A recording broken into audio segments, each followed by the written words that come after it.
Let's dive right into this explainer on some absolutely game-changing startup wisdom from First Round's founder notes.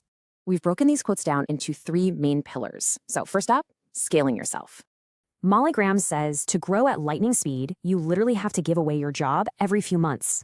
Christina Cordova totally agrees. You gotta relentlessly evolve or the company will just grow right around you. And that leads right into Sam Corcos' rule. You've got to stop fighting those daily fires yourself. Instead, your main job as a leader is building the actual fire departments that put them out. Alexis Ohanian has a brutal reality check. If you aren't coding or getting users, is it worth your time? Okay, let's shift to our second pillar. How does this translate into actually leading your team? Julie Juo poses a really tough loyalty test. Would your people actually choose your team again? If you gotta ask, it's probably no. It's kind of like having to ask if you're really in love.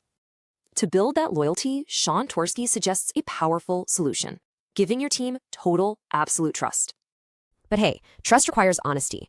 Kim Scott reminds us bosses must communicate failures, which, honestly, rarely happens. To keep momentum going, Chris Frolick says, end every meeting with the exact optimism you want for the next. So, how does all this leadership stuff feed into our third pillar, effectively building the product? Jaleh Rizé points out that if speed is the yin here, ruthless prioritization is the yang. Because look, you simply can't move fast if you don't know what's actually important first. To figure that out, apply Christina Cassiapo's brilliant rule for measuring true customer predictability. Basically, keep asking questions until you can accurately predict 75% of what a customer will say. Then there's Gagan Biani's wild rule for earning company swag. Yes, even as a founder.